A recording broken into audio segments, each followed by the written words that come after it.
All right, so I get the coveted 4:30 spot at the end of the day, right? So I'll try to do my best here to keep you awake and alive. One is I don't get wine discounts anymore, but it was a great gig. To run a winery in your 50s was a fabulous business to run. You get lots of friends and you get invited to a lot of dinners. And two is Dutch Bros was actually the most successful IPO in Oregon history. There's not a lot to actually compete with in that, but given the nature of what we did and the size and the timing of which we took it public, created a pretty massive change for a lot of people.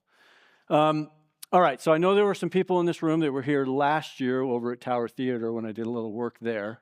So I'm going to try not to be repetitive, so I'll do my best with that. I'm going to talk about 5 things today, and then we're going to talk a little bit about food and beverage in Oregon and kind of what's going on. So one is Simon Sinek was right when he said that you start with why. 2 is Jim Collins was right. In the first line of his book, Good to Great, he said that disciplined people with disciplined action get disciplined results.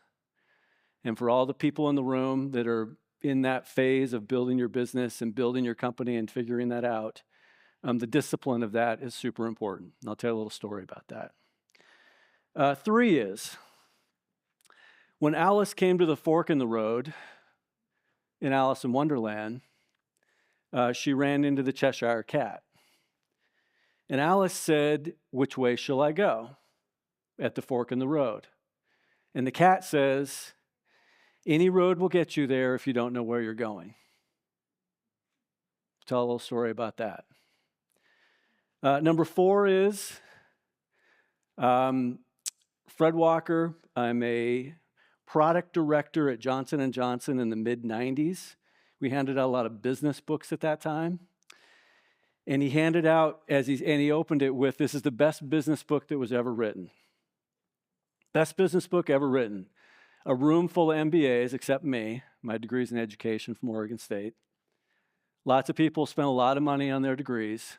Best business book ever written, Green Eggs and Ham by Dr. Seuss. I'll tell you why. And the last one is the success. You had some retailers up here a few minutes ago. The success of just about everything in this world is that 90% of the jobs showing up. And we'll talk about that as well. So I'm going to tell you 3 stories. Let's talk about Jones Soda. I covered a little bit of Jones Soda last year, but how many people are Jones Soda fans? It's almost hard, if you remember the age of Jones Soda, remember what it was. For those of you that weren't, Jones Soda was started by a gentleman named Peter Van Stolk in the late 80s, early 90s. And his whole thing was that the world doesn't need another cola. Soda's boring. Soda needs to be fun and interesting and engaging. So he started playing with flavors and created things like orange, really a beautiful orange flavor. He had bubblegum. He had all of these crazy flavors that were Jones Soda, and he put them in a clear glass. He wanted them in a clear glass because he wanted his product to pop off the shelf. He wanted it to be a rainbow of products that were on the shelf. And then in the late 90s, think about this, in the late 90s, he got the IP for the customization of a consumer product on the internet in 1999. Filed for it and got it. Peter had something. Peter also moved his company from Vancouver, BC to Seattle because he knew the only way that Americans would take hold of his brand is if it was an American company. He knew that if he was a Canadian company, he would be dead in the water. So he moves Jones Soda to Seattle, commutes down there every week to start this company, has this flavorful thing. And if you remember Jones, we were noted for the photos on the label. And in the early days, the photos were actually collected by consumers who would send pictures in hopes that they would get selected. And then the company figured out a way to move those into labels and put them on the front of the product. So it was really the first brand that anybody can remember that actually had, real consumers on the front of the label. And so that was kind of his unique status. Peter starts building something. He's getting great momentum. He's starting to build it. But the brand was built through like surf shops. And he went to alternative distribution methods. He didn't want to be in grocery stores. He didn't really want to even be in convenience stores because he felt like that would mess with the ethos of the brand.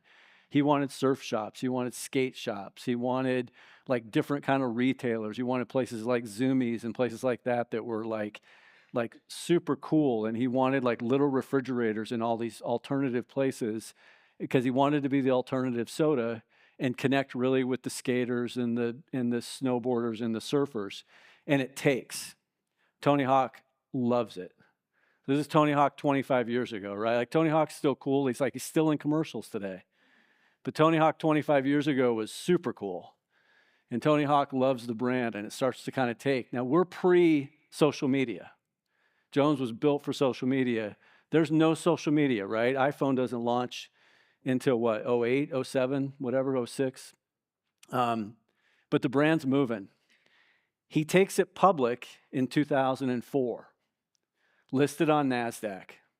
Now, this business at that time might be 20 million in sales. Might be. But he's building something, and he's getting excited about the response that he's getting. But Peter gets bored because he's an entrepreneur, and he's a serial entrepreneur, and he is probably the brightest entrepreneur I've ever met, by far. No one was smarter and more brilliant than Peter was at the idea of what he wanted to do for his brand. But he lost his way. This is the part where Jim Collins was right, is the disciplined people with disciplined action get disciplined results. Because Peter started to skip steps in the effort of building his brand. And he started to go to where he started in these surf shops, and he was doing like really cool, gritty. The brand is this big, the business is this big. But he gets caught up in this and loses sight of this. So he wants to go into cans, and he wants to build something. So he skips all of these steps of channels and goes to Walmart and goes to Sam's and says, I want to launch cans at Walmart. And Walmart's really excited because it's got cane sugar in it. And it's going to be like this amazing difference, and it's going to attack Pepsi and Coke, and it's really going to get their attention. Well, it turns out that when there's a fire in Florida and the raw materials of sugar take the pricing of sugar up by 2 price points over what canned soda is used to in a consumer, it turns out that no matter who you are, you can't sell it at Walmart. Now you're stuck with millions and millions and millions of dollars of inventory. In the meantime, he started to take on like stadium deals. Jones Soda was the first soda in a professional sports stadium that wasn't Coke or Pepsi. It was at Seahawks Stadium. Jones Soda took out Coke on Alaska Airlines and was the soda of choice on Alaska Airlines, and you couldn't get a Coke or a Pepsi at the time. And Jones Soda was the first, actually the second sponsor of the Brooklyn Nets, if you know your basketball. The Brooklyn Nets arena was agreed to, but it took 5 years to get through all the hoops to build it. Jones Soda spent $1 million a year to hold the sponsorship rights, along with Bud Light, to be the lead sponsor of the Brooklyn Nets. And he was doing all these things because he was skipping his steps to get to where he wanted to be. And if he would have stayed the course on that grounded effort of I'm going to start in surf shops and skate shops, I'm going to build it into C-stores, I'm going to build it into places like a New Seasons or a Bristol Farms, I'm going to build it into the next level of the channel, which is typically more mainstream grocery at that time. I'm going to build it into the next wave of channel, think about your brand building as a bullseye with rings, right? And every step that you build your brand is another ring in in the target. But you build from the inside out. And you have to understand through your distribution channels how you're going to attack each one of those. So I take over, and I'll stop the story here because it's a really long story from here. So I get introduced to the brand. This is after all of that, in December of 2008.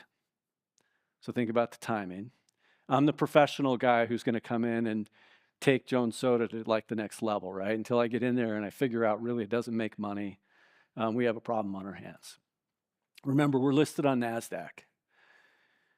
In March of 2007, Jones Soda's market cap was worth about $800 million on NASDAQ.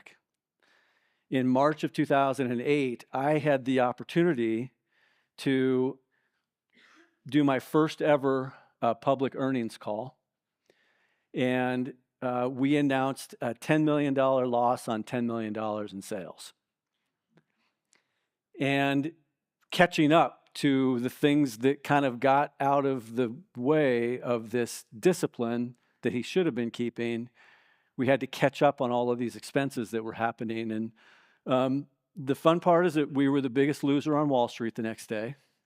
We almost got halted trading because our stock went down to bumped around zero for a while.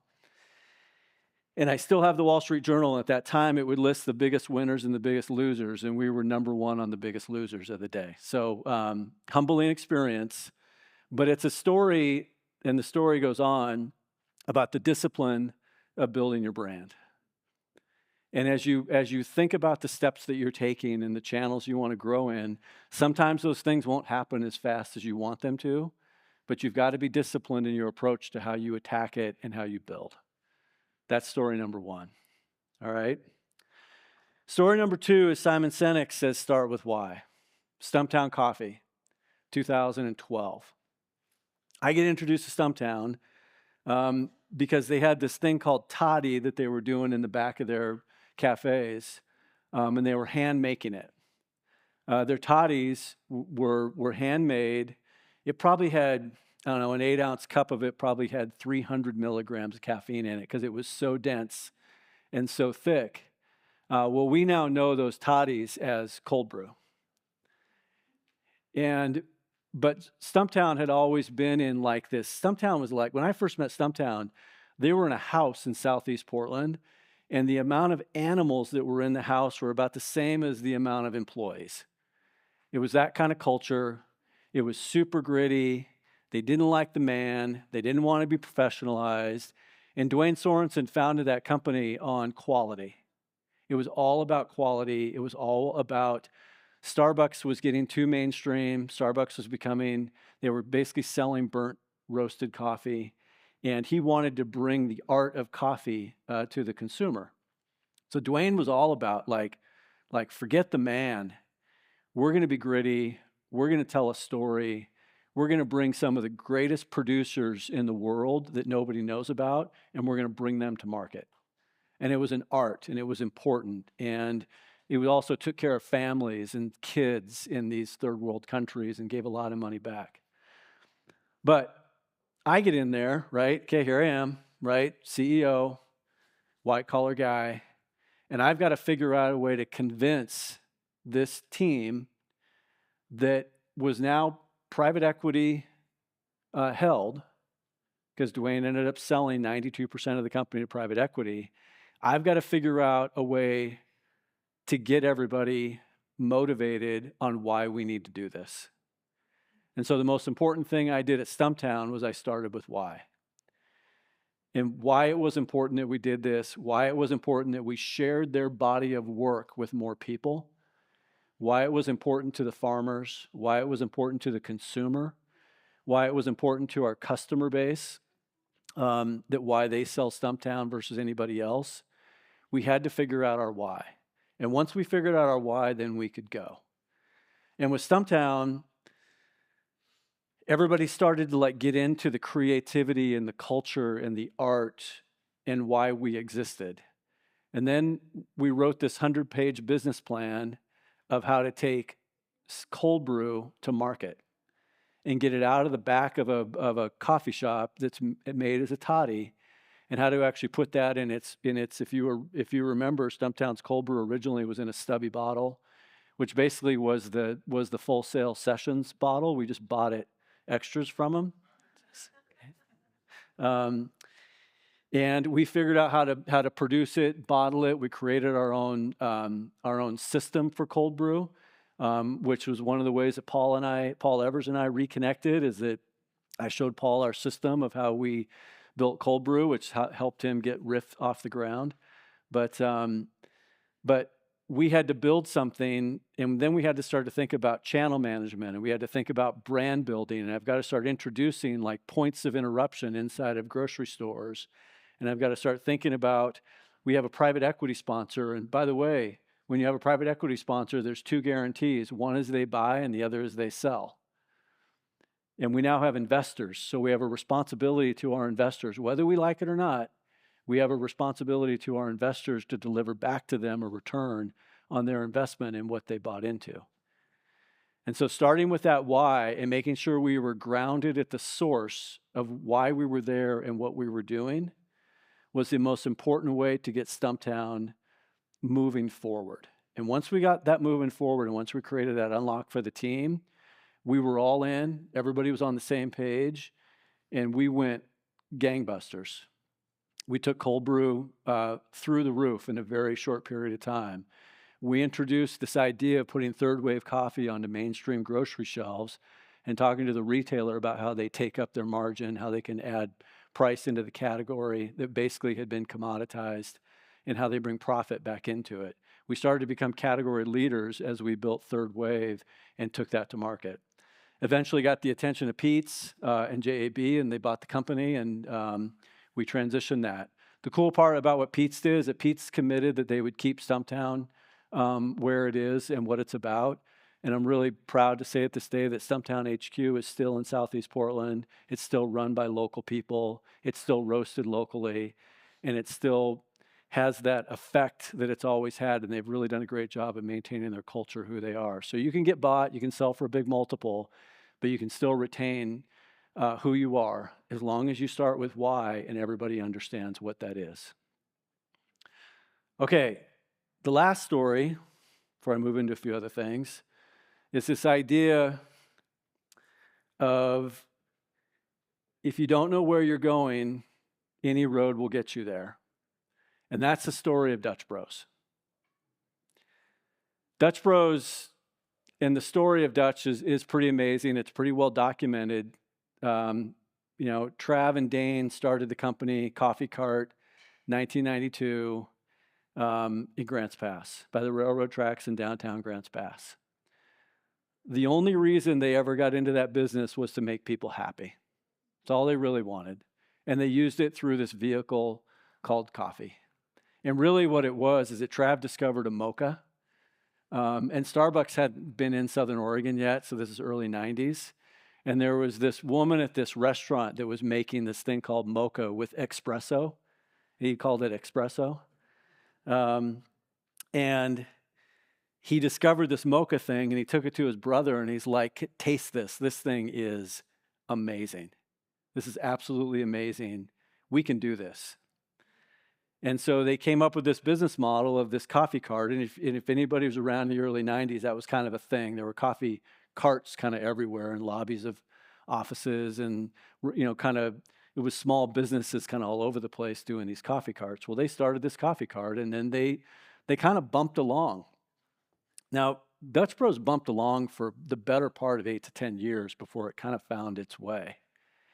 And it still hadn't really kind of found its way. It kind of bumped along, even though it was growing, even though it was building, it was doing everything internally. It was doing everything kind of through the School of Hard Knocks.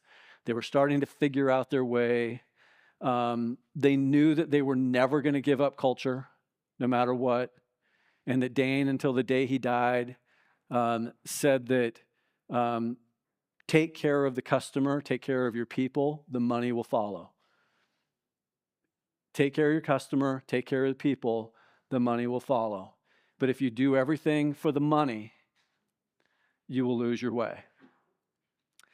And so what Dutch started to do is they started to figure out their way, and they started to figure out their point of difference, and they were growing into new states and taking a franchise model, which was really taking internal employees and promoting them into opportunities where they could become franchisees in these different states. And they were starting to build something, but then they kind of got stuck. And they got stuck at this fork in the road. It was like, what do we do next? We've got we're making a lot of money. We've got a nice business. We're very regional. Kind of got this thing figured out. And we could do that for a long time. But this other fork in the road was like, but somehow there's something else out there. And Trav's whole thing was like, in 2018 when I met him, Trav's whole thing was like, there's more I want to do with this, but I'm not quite sure how to get there. He had turned down franchising opportunities from professional franchisees for 2 decades. He could have sold the franchise rights to Texas 10 times over if he wanted to. But he wanted to retain the brand. He wanted to retain the culture. He didn't want to give up what that was all about and what it meant to them and kind of the family atmosphere that they have. He did not want to give that up. So we sat down one day and I said, okay, well, what do you want to accomplish? Like, what is it? Like, why are you stuck? Like, what do you want to do? And he goes, well, we have all of these incredible people that we want to keep in the system and grow, but I have no place to put them. So I need to build a growth plan that matches the desire of our people. Because I think, and I've said this publicly many, many times over, is that Dutch Bros was in the relationship and the people development business at the end of the day. We sold coffee. But most of our focus was always about relationships and people development. You would be astonished at the amount of time we spend in our operations every day on people skills, doing things the right way, taking care of the customer, taking care of each other. Teamwork inside those stands is super important. Actually, the customer doesn't get the experience they have if the chemistry isn't great inside the stand, and all of those things start to matter. So Trav's at the fork in the road, and he says, I want to build an organization that will support the growth of our people. And so at that time, there were 319 locations at Dutch, basically on the West Coast, not really anything south of Sacramento. And we were doing some business in Colorado. And so over the course of that summer, we basically built a plan, and we built a very clear roadmap to what we wanted to get accomplished with Dutch. And it was clear. It gave him clarity as far as what we were trying to do. And then it started to give our organization clarity for what it was that we wanted to accomplish. And we were 27 years to 319 locations. And then we said that in 5 years, we were going to be at 800. 27 years at 319, 5 years to 800. But we had to be super clear on how we were going to get there and what we were going to do, because at the fork in the road, we had to make sure that if we took that right, we were going. There was no looking back. And so we built a great plan, took a little Jim Collins into that, built a great plan. We put discipline around it. We had a very clear why on what we were trying to accomplish. And then we built a people system to fill in. At Dutch Bros, every market that we open is opened by somebody who is an internal employee. So for example, here in Bend, I went down to Houston, and we were opening one of our operators down in Houston, and she was going to have 5 to 7 locations in the Houston market. We took a young woman out of Bend. She went down there, got the operator job. She took 9 people with her from the Bend market to move to Houston and share the Dutch Bros love in the Houston market. And those stories play themselves out over and over and over again, where we're moving people all over the country to do that. When I started at Dutch, we had 7,000 employees. When I left Dutch, we had 25,000. And I'm proud to say that at the end of 2023 now, we opened our 809th location on a plan that took us on a journey that we had no idea what was happening through COVID, through a lot of disruption, through going public, through doing all of those things that we did. But if we wouldn't have had the plan when we got to the fork in the road, and if we wouldn't have been very clear about the thing that we were going to go accomplish, we would have never got that done. And we would have tripped up over and over again, because in many times I had to go back to Trav and say, okay, like, remember, this is what we're doing. And remember, this is the roadmap that we created to go get those things done.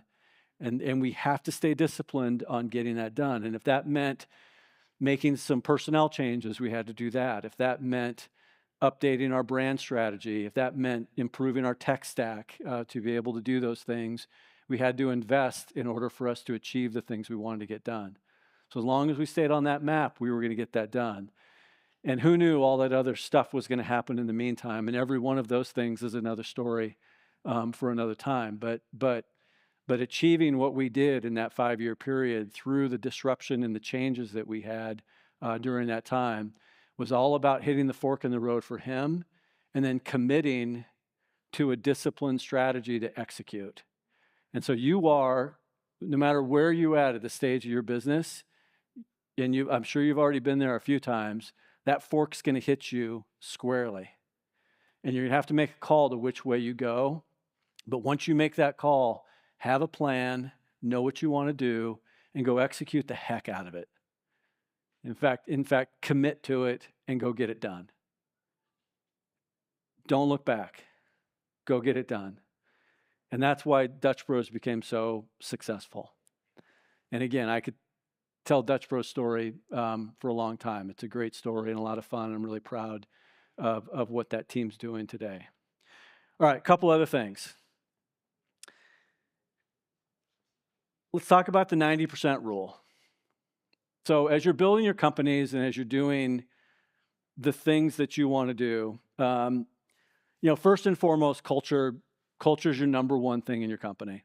Whether it's you and 2 people, whether it's you and 20 people, whatever it is, the culture matters. And the culture matters not just with your employees. The culture matters to how you show up to your customer.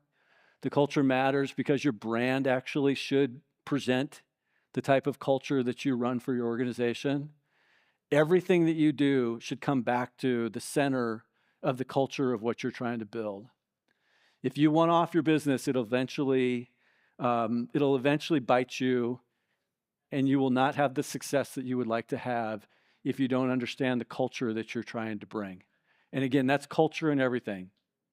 And culture is not an event. Culture is not a statement. Culture is actually the way that you show up every day and you work with people and you take care of people. And when I say people, it's not just people in your company. It's every person that you touch, that you interact with, related to how your business is built. It's the supplier. It's the accountant, whether you like them or not. It's the accountant. It's the customer. It's how you show up every day should represent everything that you do. And culture, if you save culture for like an employee event, and you're like, oh, we're going to have this culture event today. Like, okay, that's too material. That's not culture. Culture is how you show up every day, all right? So 90% of the job is showing up for you. And as you lead your companies, as you participate in your companies, as you grow your companies, the other point to that is showing up means that you show up every day and you don't take the day off. You show up for your people. You show up on time for things. You end things on time because you're respectful of other people that are in the room. If you say you're going to follow up with a customer, you do it. And you be the first one to do it, and you do it exactly when you tell them you're going to do it, not a minute later or a minute earlier, but exactly when you say you're going to do it. You try to be a thought leader in the business that you're in. It's not just about your product, but you're the innovators. You're the people who are changing the way that the rest of us think. So you've got to be the thought leader in whatever it is that you're doing. You need to bring that thinking and that innovation to whoever you're talking to. And that's part of showing up every day. So 90% of the job showing up, 10% of it's what you know. But bring that energy, bring that work that you bring every day, bring it. and show up every single day. Then the last thing I talked about was Green Eggs and Ham. So Green Eggs and Ham is a fun book, and I've actually handed Green Eggs and Ham out. I bet you I've bought 500 copies of Green Eggs and Ham and handed it to people. I did not do that today, so don't get excited. So why is Green Eggs and Ham the best business book ever written? It's the best business book ever written because it's about the endless pursuit of the positioning to get what you want. Because if you think about the book, and if you haven't read it or you forgot about it, go back and read it. Because basically it's a marketing positioning book about green eggs and ham. Every angle of the question that the character asks is about this position. Well, what about that position? Well, if you didn't like that, what about over here? Would you do it there? It's about the endless pursuit to figure out what it's going to take to get the customer to consume the product. And it's really that simple. It's about the endless pursuit to find the way for the customer to consume your product. And Green Eggs and Ham goes through all these different things, and then he finally gets the yes. And then what does he do? He celebrates the character celebrates the heck out of it. And the character has fun with it. And the character's overjoyed with the win that they got the other character to try Green Eggs and Ham. So the last piece of that story is don't forget to celebrate. You get your head down. It becomes work. This thing that you started, this thing you created, it becomes a job. And it becomes something that all of a sudden consumes you. And what happens is you forget to celebrate the moments. And you lose sight of the whole reason why you started to do this in the first place, because it became a job. And what I tell people is you should treat your job like it's your craft. And in many cases, what I see out on the table out there is the result of a craft. Don't let it become your job. Because you love your craft. You're interested in your craft. You want to tell people about your craft. When you talk about your craft, people actually they want to learn more. When you talk about a job, it becomes a transaction. And it becomes a distribution point. And it becomes the next thing. And you lose sight of why you started this whole thing in the first place. So make sure as you go through this journey, don't forget that you started this as a craft and an idea. And don't lose the enthusiasm that it took to bring that idea to life. Don't ever lose that. The moment you do that, you're done. And what will happen is you'll lose discipline. You'll lose the idea showing up. You get bored. You get to the fork in the road and you get indecisive. And you don't really know what to do. Keep that enthusiasm. Keep it as your craft. Enjoy everything that you do. And everyone will feed off of that. Okay, I have 1:37 left. And then we'll go to questions. So let's talk about Oregon food and beverage. I spent 5 years as the chair of the business plan for the Oregon Business Council. We started a food and beverage council that was kind of a spinoff of OBC, where we brought entrepreneurs and business leaders and members from all over the place to kind of look at food and beverage in the state of Oregon. And OBC, by the way, does this in several different sectors of the economy for the state. So when you think about like the CHIPS Act and things like Intel, or if you think about like big data centers, or if you think about water, or if you think about agriculture, or if you think about, OBC kind of plays a role in a lot of those things. Well, food and beverage, to me, is arguably the most important strategic imperative for the state of Oregon as we look to our future. And the innovation that's coming out of food and beverage needs to drive to the next round of where we're headed. And the reason why I say that is that, one, there's no other industry in the state that touches every single community in our state. Food and beverage touches everybody. It can become economic development for the most rural of communities to the biggest city. And it can become important to everybody. Agriculture is the needle and thread that weaves this state together. We can grow just about anything. We happen to be in a position where, as a state, we have water. We may not have as much water as we want, but we've got a lot more water than just about anybody else does. And we have the ability to use our water systems to be able to grow great food and to build great beverages.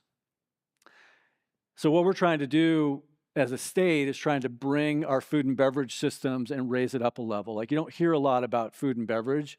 What you hear a lot about is individual brands or individual efforts.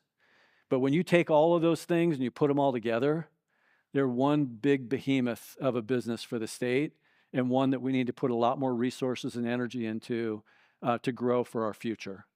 And honestly, our rural communities and a lot of our communities on the coast and in Eastern Oregon are going to be dependent on our ability to do that. So that's my quick message on that. I could spend a lot of time on that as well. But if you're sitting in food and beverage right now, thank you. Because thank you for the innovation that you're bringing. Thank you for the energy that you'll kind of put into the next generation of entrepreneurship and our businesses in the state. And I hope that someday one of you get to do what I got to do and stand on the floor of the New York Stock Exchange and ring the bell. Because ultimately, I took a family's business from Grants Pass, Oregon, and got a chance to represent really what was the American dream and stand on the floor and share with the world this little company in this coffee cart in Grants Pass and what these two brothers did, and it became a national name. So thank you. I'll open it up for some questions. We have a few minutes here, and then I think that wraps up your day. So hopefully I held you together. It was, like I said, end of the day. So thank you.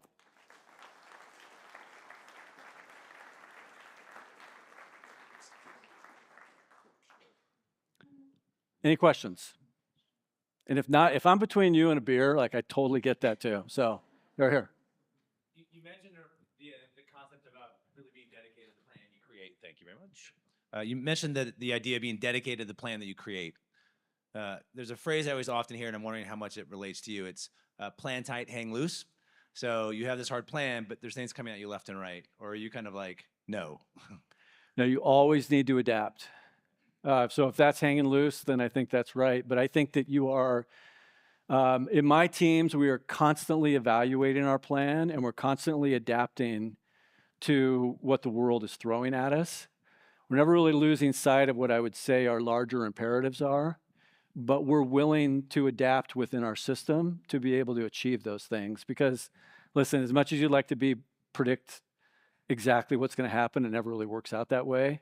So we have a whole system of the way that we evaluate where we're at, how we look at things, the pivot that we need to make, and then how far out we're looking to look at kind of predictive behavior so that we can adjust that we need to do. And I've done that just about at every company. Yeah. Back here. Yeah, you've had some great roles, Joth. And thanks for sharing your experiences with us. How did you decide it was time to move from one of those great brands and go on and do something else? Give us a little career advice.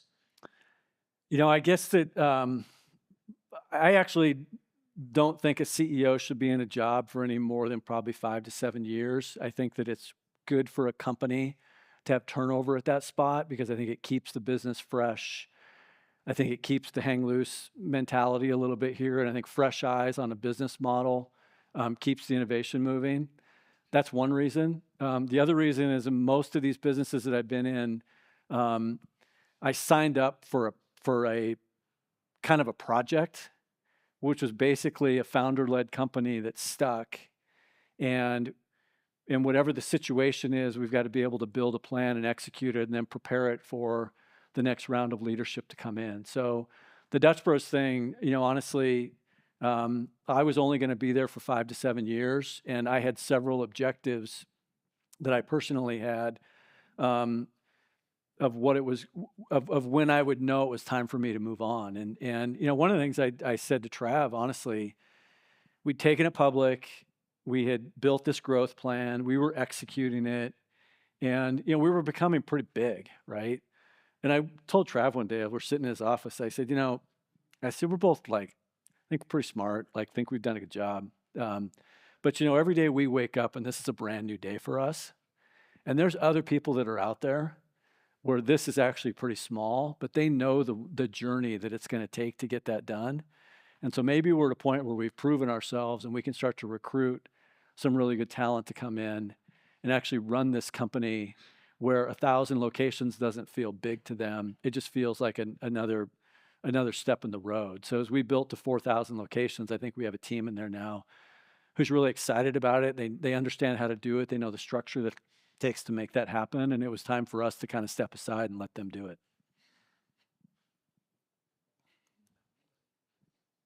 Additional questions? Right, end of a long day. There's a cold beverage out there for you. Thank you for the time. Thank you for being here. Thank you for your commitment, and have a great day.